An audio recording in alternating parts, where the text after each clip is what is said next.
सप्तपुरियों में उज्जैनी का बहुत अद्भुत सुंदर नाम वर्णित किया गया। तीर्थे तीर्थे तथा क्षेत्रे धर्मो नीतस्य। इस तीर्थ में भी अनेक तीर्थ बसे हुए। बताते हैं कि कुरुक्षेत्र, पुष्कर, उज्जैन ये वो तीर्थ हैं जिनमें 67 करोड़ और तीर्थों का वास है। पूरी दुनिया में क्या पूरे ब्रह्मांड में एक इकलौता ऐसा ये अद्भुत स्थान है जिसमें 84 महादेव मंदिर है। बताते हैं काशी में 84 घाट थे कभी। माता अहिल्याबाई ने जीर्णोद्धार कराया था, लेकिन अब सब लुप्त हो गए, बचे नहीं। जिस प्रकार से काशी में 84 घाट थे गंगा जी के किनारे, उसी प्रकार से उज्जैन में 84 महादेव के मंदिर हैं। वो बड़े पुण्यात्मा हैं, बड़े भाग्यशाली हैं जिन्होंने एक ही बार में 84 महादेव का दर्शन कर लिया। हम तो ऐसे ही सोच सोच के रह जाते हैं। पिछले साल भी बोल के गए थे कि अगली साल हो सकता है कि हो जाएगा। अब बोल के जा रहे हैं कि अगली साल शायद हो जाएगा। तो बोलते ही बोलते हो जाएगा। 84 मंदिर का तीर्थे तीर्थे तथा क्षेत्र। इस धरती पर पग पग पर तीर्थों का वास। ऐसी जगह हर तीर्थ यहाँ इस जगह पर आता है। अवंती नगरी रम्या तत्रई का दृश्यते पुनः। ऐसी अद्भुत यह नगरी है, देवता अपने स्थान से जिसका दर्शन करते हैं। तो ऐसी जगह पर ये चारों ब्राह्मणों के बच्चे भगवान महादेव की पूजा करते थे। मिट्टी के शिवलिंग बनाते हैं और उनको नदी में इसमें प्रवाहित करते हैं। भगवान महाकाल से भी पहले की ये नदी, जिसको हम क्षिप्रा माता के नाम से जानते हैं। सृष्टि के आदि काल में ब्रह्मा जी की मानस पुत्री हुई थी जिसका नाम था संध्या। शिव महापुराण में कथा आती है, संध्या ने बहुत तप किया। तो हम जो शिव महापुराण में रुद्राष्टक का पाठ करते हैं ना, नमामि शमीशान निर्वाण रूपम, ये इसका रुद्राष्टक का जो पाठ करते हैं नमामि शमीशान, तो यह ब्रह्मा की मानसी पुत्री संध्या के ही मुंह से निकला है। गोस्वामी जी ने उसको अपने शब्दों में अलंकृत किया है। ये रुद्राष्टक उज्जैन का है।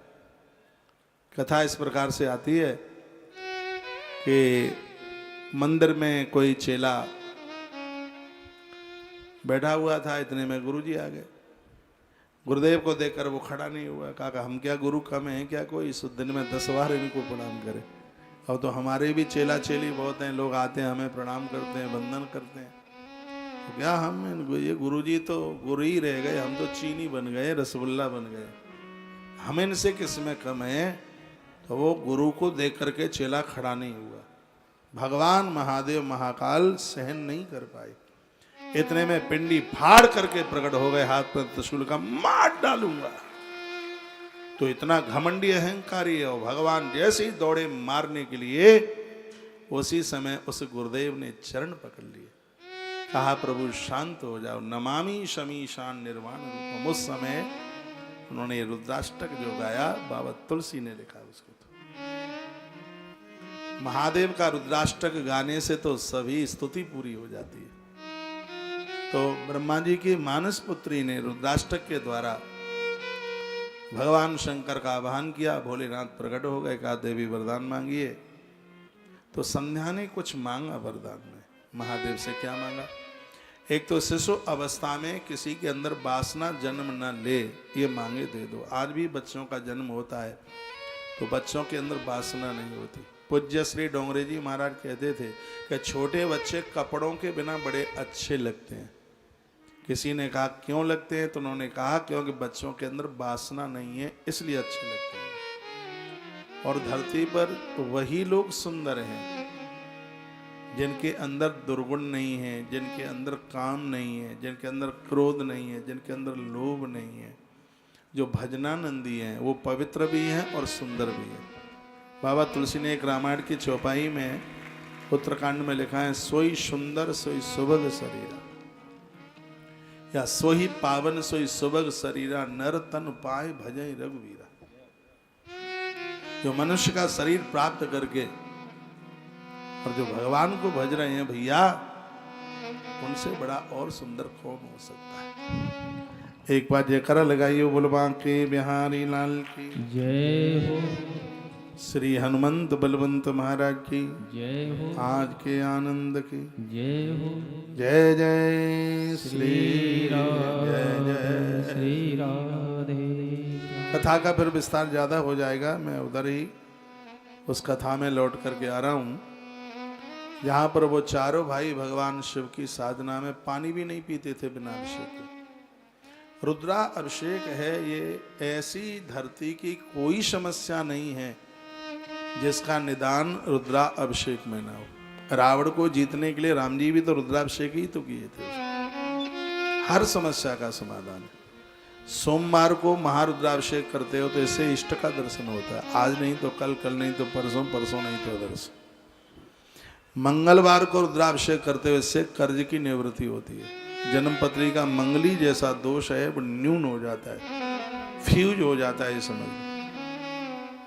मंगलवार को प्रदोष पड़े और किसी भी कन्या की जन्म पत्री में मंगल दोष है, भले ही मंगलनाथ में पूजा हो गई है तो भी मंगलवार के दिन बेटियां महादेव पर एक लोटा जल संध्या के प्रदोष काल में चढ़ाए। ये दोष न्यून हो जाएगा, नीचे आ जाएगा। मंगलवार का महारुद्राभिषेक ऋण मुक्त कर देता है। जो लोग जमीन की खरीदारी और बेचनी करते हैं वो लोग मंगलवार को महारुद्राभिषेक जरूर करते हैं। मंगल का व्रत भी रखते हैं, मंगल का मंत्र भी वह जपते हैं। याद रखना, मंगलवार को आप प्लॉट खरीद रहे हो, वैसे तो मंगलवार को खरीदो ही मत, क्योंकि धरती माता का पुत्र है मंगल। तो उस दिन कोई जमीन के क्रय विक्रय की बात करता है तो इस देव मंगल को अच्छा नहीं लगता, इसलिए कोई बयाना नहीं दिया जाता प्लॉट जमीन का। उस दिन बयाना लिया भी नहीं जाता। रजिस्ट्री तो भूल के भी ना कराई जाती ना की जाती। मंगलवार के दिन भूमि का खरीदना बेचना उसको बिल्कुल भी ठीक माना नहीं गया है, उसको बिल्कुल भी अच्छा नहीं माना गया है। तो मंगलवार का महारुद्राभिषेक ऋण मुक्त कर देता है। किसी ने जमीन पर अपना कब्जा कर रखा है, देता नहीं है, तो मंगलवार का जो महारुद्राभिषेक है इस कार्य में बहुत ज्यादा विशेष लाभदायक है। बुधवार का महारुद्राभिषेक है, राजनीतिक लोग करते रहते हैं इसको। तो माता पिता की सेवा के लिए, जनता को अपना बनाने के लिए, प्रजा के ऊपर शासन करने के लिए ये बुधवार का महारुद्राभिषेक एक किसी वरदान से कम नहीं है। गुरुवार का महारुद्राभिषेक है, ये हमें विद्वान बना देता है, हमें कामयाब बना देता है, हमारी मस्तकीय दिमाग की ऊर्जा बढ़ा देता है।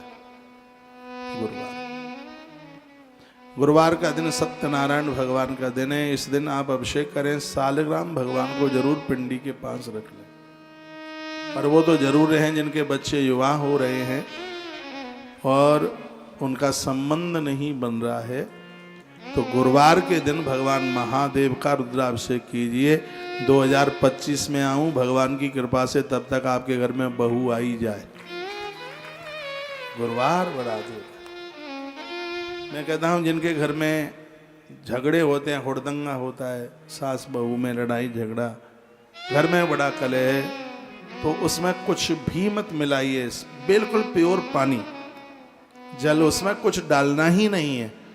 सिर्फ जल के ही द्वारा गुरुवार के दिन शंकर का महारुद्राभिषेक कीजिए, घर का कलह समाप्त हो जाएगा। ऐसा रुद्र संहिता के सृष्टि खंड के अध्याय नंबर 11 में इसका वर्णन किया गया। घर के कलह को समाप्त करने के, उसमें दूध वगैरह कुछ नहीं डालिए, सिर्फ जल के द्वारा उससे आप भगवान का महारुद्राभिषेक कीजिए, घर के झगड़े खत्म हो जाए। शंकर की पूजा तो बड़ी प्रभावशाली है, आनंद कर देने वाली है ये। शुक्रवार के दिन जो आप महारुद्राभिषेक करते हैं, इससे व्यापार बढ़ता है, व्यापार चलता है इससे, क्योंकि लक्ष्मी का दिन है ना, वो भगवती लक्ष्मी का दिन है शुक्रवार। शरीर तो पौष्टिक रहता ही है। शुक्रवार के दिन महारुद्राभिषेक करने से ऐसी गुप्त बीमारियां भी खत्म होती हैं जिन बीमारियों का नाम डॉक्टर्स लोगों को भी हम नहीं बता सकते। शुक्रवार के दिन महामृत्युंजय का जप बहुत ज्यादा प्रभावशाली होता है। प्रभाव ये तो मैंने पूर्व में भी बोला हुआ।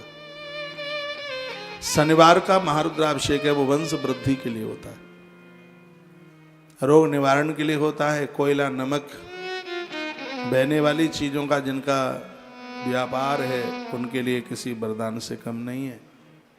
तो जो रविवार का जो महारुद्राभिषेक है, दुश्मन भी सम्मान करना आरंभ कर देते हैं। रविवार का जो दिन है सूर्य भगवान के लिए समर्पित होता है। तो मैंने सप्ताह के 7वें दिन के भगवान शंकर की पूजा की एक बात कही। बेटियों के लिए किसी वरदान से कम नहीं है। मैं तो कहता हूं बेटियों का समय पर घर भर मिले। हर सोमवार के दिन एक बेल फल भगवान शिव की पिंडी पर रख दो। बेल पत्र नहीं, बेल फल। और सोमवार के दिन यदि अष्टमी पड़ जाए तो ये तो बहुत बड़ी बात हो जाएगी। इस बात को याद में रखिएगा, इसको भूलना मत। वर्ष के किसी भी महीने में सोमवार के दिन अष्टमी पड़े और बेटियां एक श्रीफल, इसको श्रीफल भी कहते हैं बेलफल को, मैंने 21 नाम बताए थे अभी बैद्यनाथ में, बेल के 21 नाम, उसमें एक नाम उसका श्रीफल भी। सीधे भाषा में उसको कहते हैं बेलो फल। इस बेल फल को आप भगवान महादेव की पिंडी पर, जहां पानी गिरता है वहां रख दीजिए। बेटियों के लिए किसी वरदान से कम नहीं है। और आनंद की बात है, बेल का पत्ता धो धो कर 6 महीने तक चढ़ाया जा सकता है। बेल 6 महीने तक। फल नहीं मिलता है तो उसको धो करके रख लो, फिर चढ़ा दो उसको, फिर धो के रख दो, फिर चढ़ा दो। हमने तो बहुत कन्याओं को बताया और आज बहुत आनंद में अपनी ससुराल में रह रही हैं। फोन करती हैं, कहती हैं महाराज जी अगली बार भी आप हमें हमारे समाधान के लिए मिल जाएं। मैंने कहा अभी तो मुझे इसी जन्म में अभी बहुत लंबे समय तक रहना है, समाधान लेते रहिए। तालियां कुछ ज्यादा तो नहीं बजा दी आपने?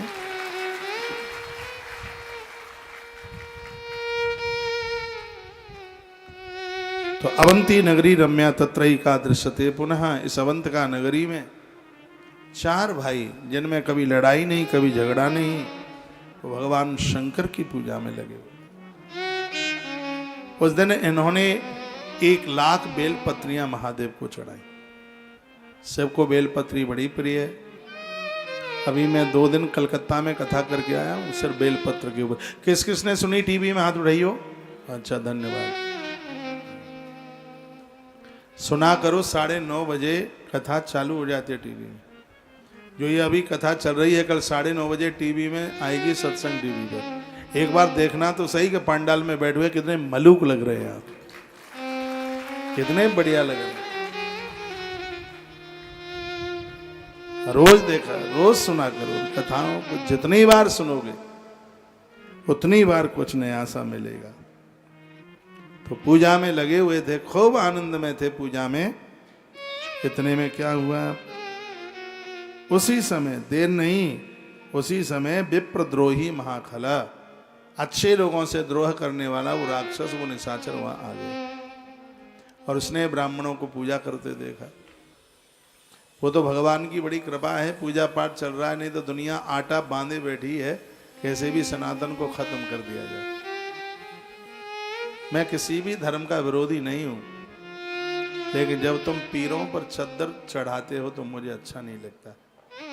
जब पीरों पर तुम चद्दर चढ़ाते हो, इसमें तुम्हें ब्रह्मांड का स्वामी भी बना दिया जावे तो भी मत स्वीकार करना। इसलिए क्योंकि तुम पीर पर चद्दर चढ़ाते हो, इससे हमारे सनातन धर्म के देवताओं का अपमान है। ऐसा लगता है कि हमारे तो देवताओं में कोई ताकत ही नहीं रही है। अब हनुमान जी का चोला किसी काम में ही नहीं आ रहा है। अब मैया जी के दरबार में फोड़ा हुआ नारियल किसी काम का नहीं रहा है। अब तो भगवान महादेव का रुद्राभिषेक किसी काम का ही नहीं रहा है। इसका तो अर्थ यही तो निकाला जा सकता है। तभी तो आप भटक रहे हैं। आप एक भी मुसलमान को हिंदू मंदिर में नहीं देख पाते और यहाँ हजारों हिंदू पीर पैगंबर पर, अजमेर की दरगाह पर दिखाई देंगे आप, और तमाम जगह दिखाई देंगे। ऐसा क्यों होता है भाई? मैं किसी के धर्म का विरोध नहीं कर रहा हूं, मैं अपने धर्म की महिमा बता रहा हूं। अपने देवता इतने पावरफुल हैं, इतने पावरफुल कि मीरा को हलाहल जहर पिलाने के लिए लाया गया और ये कह दिया कि तेरे गिरधर का चरणामृत है। तो मीरा ने कहा तेरे मुंह में मुंह शक्कर, तू जो भी लाया है, तूने ये कहा है कि गिरधर का चरणोदक है, तो अब ये गिरधर का चरणोदक ही है। हलाहल विष पी गई मीरा। और ये इतनी बड़ी घटना थी, जहर मीरा ने पिया था, झाग गोपाल के मुख से निकला था। अपने देवता बड़े अद्भुत हैं। हम भाग्यशाली हैं कि हमारा सनातन में जन्म हुआ है। आज के युवा बच्चों को बता दो, नहीं ये पता नहीं है, उन्हें मुसलमान बनने में देर नहीं लग रही है। और ऐसी स्थिति छाई है, माता पिता को छोड़ छाड़ करके बच्चे चल पड़े हैं, जिन माता पिता से कभी ऋण नहीं हो सकते। मैं आपको कोई उपदेश नहीं दे रहा हूं, ना मेरे पास में इतनी योग्यता है कि मैं आपको उपदेश दे सकूं, लेकिन मैंने तो इसी ग्रंथ में माता सती को पढ़ा है। जब भगवान भोलेनाथ ने कहा 12 वर्ष सती ने तप किया, शंकर जी प्रकट हो गए, देखा वरदान मांग लो, कहा हमें पता ही नहीं हम काहे के लायक हैं। तो महादेव ने कहा तुम अच्छा वर चाहते हो, दुनिया की हर बेटी अच्छा घर और अच्छा वर चाहती है। वो अपने पिता को बोले भले ही नहीं, लेकिन हर बिटिया की इच्छा होती है कि मेरे पति के अंदर 5 चीजें हों। वो 5 क्या क्या चीजें हर बेटी चाहती है, हर कन्या चाहती है कि मेरे पति के अंदर ये 5 चीजें हों। कौन कौन सी है 5? यहाँ पुरुष लोग बैठे हैं, पति लोग बैठे हैं, तो 5 चीजों को पैदा करो अपने अंदर। हर पत्नी चाहती है अपने पति के पास से 5 चीजें हो।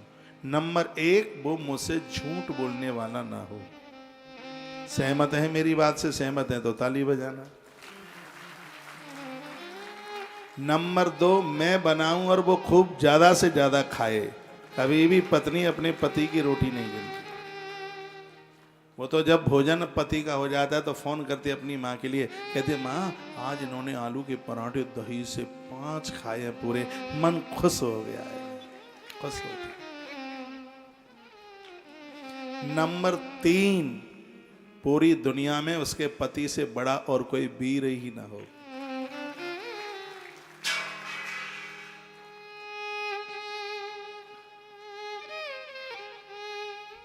नंबर 4, मेरे पियर का सम्मान करने वाला हो। सही नहीं है क्या? है? नंबर 5, मेरा पति इतना सुंदर हो कि मेरी सहेलियां भी देखती रह जाएं, क्या कमाल का दूल्हा मिला। 5वीं बात पर क्या कहोगे? है? अब प्रमाणित बात ले लीजिए इसमें। ब्रह्म वैवर्त पुराण में एक बड़ी अद्भुत कथा आती है। प्रभु राम ने अपनी छाया से सीता बनाई, तो युद्ध होने के बाद में उसने पुष्कर में जाके तप किया। महादेव प्रसन्न हो गए। महादेव ने कहा वरदान मांगो, तो उसने कहा मुझे ऐसा पति चाहिए जिसके अंदर 5 चीजें हों। नंबर 1, झूठ न बोले, इसलिए युधिष्ठिर मिले हैं। वही तो द्रौपदी बनी थी, जाके द्वापर में यज्ञ से प्रकट हो गई थी। मेरा पति झूठ न बोले, तो युधिष्ठिर मिले न झूठ बोलने वाले। मेरा पति खूब खाए, इसलिए भीम दादा मिले।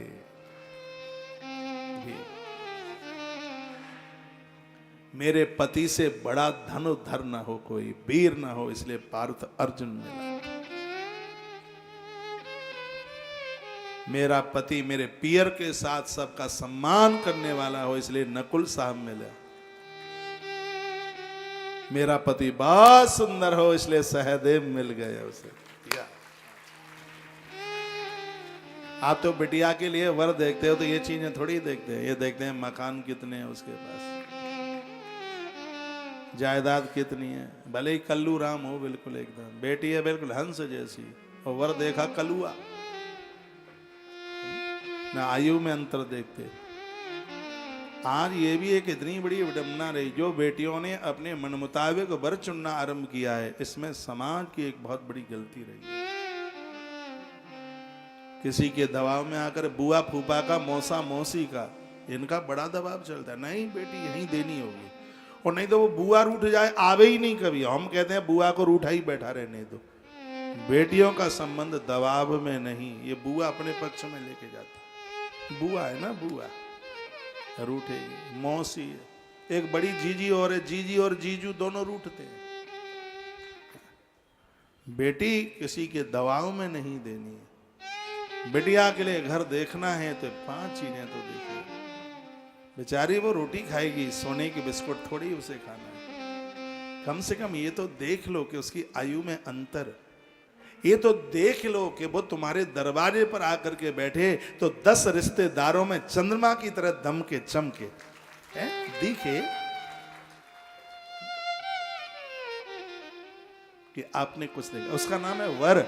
वर का मतलब है तुम्हारे रिश्तेदारों में जो सबसे श्रेष्ठ है। वर माने श्रेष्ठ, इसलिए तो उसको वर कहते हैं। लेकिन ये समाज ऐसा निर्णय कर नहीं पाया, इसलिए आज उसका खामियाजा भोगना पड़ रहा है। ये दिक्कतें हो रही हैं। मैं तो अपनी बेटियों को बड़ा लाड करता हूँ, उनके चरण में छूता हूँ। मैं उन्हें कहता हूँ कि तुम्हारा भाई माता पिता के ऋण से मुक्त हो जाता है जब वो माता पिता की हड्डियां गंगा में विसर्जित करता है तब। तुम्हारा भी तो लालन पालन तुम्हारे पिता ने किया है, तो तुम उस कर्जे से कैसे निपटारा होगी, कैसे निवृत्त होगी। बेटी को भी तो माता पिता के ऋण से मुक्त होना है, तो तुम्हें मुक्ति कैसे मिलेगी। तो हमारे ग्रंथों में ये बात कही गई है, मंडप के नीचे बेटी का कन्यादान करने का सौभाग्य माता पिता को मिल जाता है। बेटी पियर के ऋण से उसी दिन मुक्त हो जाती है, माता पिता के ऋण से मुक्त हो जाती है। माँ बाबूजी से ऋण कभी छीनना मत। महादेव ने कहा था सती को, अच्छे घर और वर के लिए तुमने तब किया, क्यों हर बेटी अच्छा घर चाहती है, अच्छा वर चाहती है। तो हम कर लें तुम्हारे साथ विवाह। महादेव कहते हैं हमारी गृहिणी बनोगी। तो सती माता ने क्या कहा? सती माता ने कहा कि सुनो, हम अपने माता पिता के संस्कारों में जीने वाले हैं। हमें पता है कि आपके पास कैलाश है, ये हमें मालूम है। हमने अपनी इच्छा से तुम्हारे संग विवाह कर लिया तो नाले के कीड़े की तरह हमें कष्ट होगा, और माता पिता जिसे हमें दे देंगे वो घर हमारे लिए किसी कैलाश से कम नहीं होगा। ये मां सती के शब्द। लेकिन आज इन संस्कारों में बहुत बड़ी कमी आ गई। कथा ये अद्भुत से महापुराण की आप सुन रहे हैं, जो हर प्रकार से ये कल्याण करने वाली है, यह आनंद देने वाली है। इसी महाकाल की धरती पर वो ब्राह्मण जो शिव की पूजा के बिना, उनकी कृपा के बिना तो वो श्वास भी नहीं ले पाते थे। सामने से जब वो राक्षस आया जिसका नाम था दूषण, उसने पीठ पर लात का प्रहार किया। भगवान अपना अपमान सहन कर सकते हैं, लेकिन परमात्मा कभी भक्त का अपमान सहन नहीं कर पाए। इसलिए भक्त का कभी अपराध मत कर बैठना, भक्त से कभी लड़ना मत, कभी झगड़ना मत, उसको गाली गलौज मत करना। क्यों? जो अपराध भगत सन करही, जो अपराध भगत सन करही, रामेरो से पावके सुजन। जो अपराध भगत सन करही, जो अपराध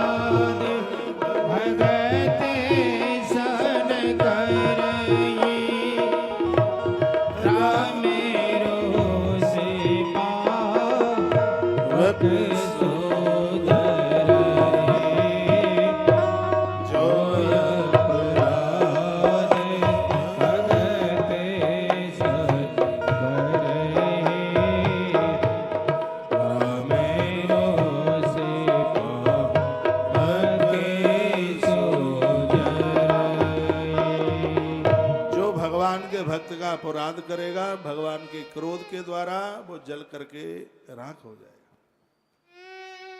इसलिए मंदिर के पुजारियों से मत लड़ा करो।